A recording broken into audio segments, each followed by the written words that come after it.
POCSO कंपनीच्या सहकार्यानं तसेच श्री दिव्यांग संस्थेच्या माध्यमातून अनेक विद्यार्थ्यांना शालेय साहित्य वाटप. माणगाव तालुक्यात अनेक ठिकाणी गोरगरीब गरजू विद्यार्थ्यांना शालेय साहित्य वाटप उपक्रम कार्यक्रम उत्साहात संपन्न. जवळपास 13 वर्षापासून पोस्को कंपनीकडून तसेच 2 वर्षापासून स्थापित श्री दिव्यांग संस्थेकडून राबवलेल्या अनेक सामाजिक उपक्रमांचं जनतेकडून होतंय कौतुक.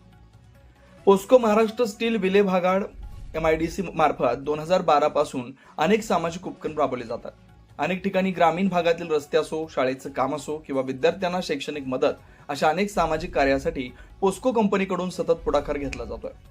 दिव्यांगांच्या विकासासाठी शासनाकडून अनेक प्रकारचे निधी उपलब्ध करून दिव्यांगांचा विकास होणं गरजेचं असून त्यांच्या विपरीत श्री दिव्यांग सामाजिक विकास संस्था माणगावच्या स्थापनेच्या 2 वर्षाच्या अल्प कालावधीत श्री दिव्यांग सामाजिक संस्थेकडून अनेक सहकार्यांच्या माध्यमातून वेगवेगळ्या क्षेत्रात सामाजिक उपक्रम राबवत असल्यानं श्री दिव्यांग सामाजिक संस्थेनं माणगाव तालुक्यात आपला एक विशेष ठसा निर्माण केलाय.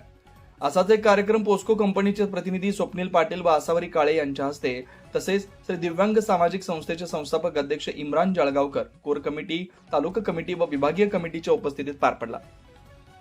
सोमवारी सकाळपासून ते संध्याकाळपर्यंत पोस्को कंपनी प्रतिनिधी व दिव्यांग संस्थेच्या संयुक्त विद्यमानं माणगाव तालुक्यातील इंदापूर विभाग, खरवली विभाग, गोरगाव विभाग, नांदवी विभाग व माणगाव विभागातील अनेक गोरगरीब व गरजू विद्यार्थ्यांना शालेय बॅग व शिक्षण साहित्य वाटप करण्यात आलं.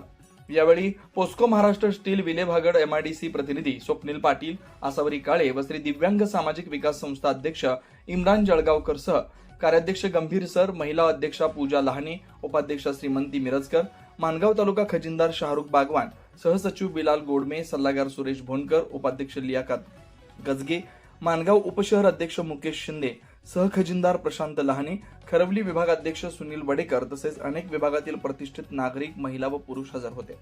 प्रतिनिधी रिजवान मुकादमसह ब्युरो रिपोर्ट, तेज मराठी न्यूज, पुरार, रायगड.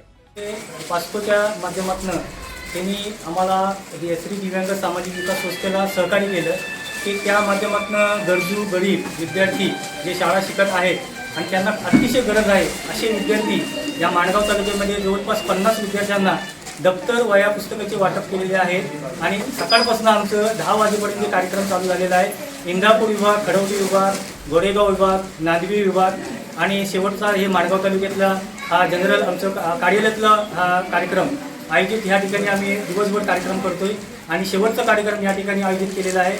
आणि या ठिकाणी स्वप्नील सर, मॅडम या ठिकाणी पास्कोच्या येऊन त्यांनी सहकार्य केल्याबद्दल आणि पास्कोच्या या कंपनीने या माणगाव तालुक्यामध्ये अतिशय गरजू लोकांना ही मदत चालू केलेली आहे आणि दरवर्षी ते मदत करतात. नेहमी याच्या पुढं पण त्यांनी कार्य आणि क्षेत्र हे सांभाळावं आणि मदत आम्हाला सहकार्य करावा एवढीच मी त्यांच्याकडे विनंती करेन. आणि श्री दिव्यांग सामाजिक विकास संस्था या माणगाव तालुक्यात स्थापन झाल्यापासून आज जवळपास 1.5 वर्षामध्ये आज पण काही लोकांना गरजू या लोकांना देण्याचं काम केलेलं आहे या ठिकाणी आणि ह्यासाठी त्यांनी संघर्ष केलेला आहे. या ठिकाणी माणगाव तालुक्याचे सगळे पदाधिकारी कमिटीचे माझ्यासोबत 50 कमिटीचे पदाधिकारी काम करत आहेत आणि श्री दिव्यांग सामाजिक विकास संस्थेतून गरजू लोकांपर्यंत ही मदत पोहोचवण्याचं ग्रामीण क्षेत्रामध्ये जाऊन आम्ही काम करत आहोत आणि स्वतंत्र कार्यालय या ठिकाणी उपस्थित माणगाव तालुक्यामध्ये करून हे आम्ही कार्य दाखवून या माणगाव तालुक्यामध्ये दिलेलं आहे. एवढंच बोलीन. जय हिंद, जय महाराष्ट्र. पोस्को केली 2012 पासून इथे आपल्या विलेभागाड MIDC मध्ये कार्यरत आहे. 2012 पासूनच विविध सामाजिक उपक्रम राबवले. त्यापैकी श्री दिव्यांग सामाजिक विकास संस्था सोबत 2 महिन्यापूर्वीच आमची भेट झाली. ते खरंच खूप कौतुकास्पद काम आहे त्यांचं. मग त्यांच्या कार्याची दखल घेऊन पोस्को कंपनी देखील त्यांना सहकार्य करायचं ठरवलं आणि दिव्यांग, निराधार तसेच अनाथ जी मुलं आहेत त्यांना शैक्षणिक साहित्य दप्तर वाटपाचा निर्णय घेतला आणि त्यानुसार आज आपण वाटप केलेले.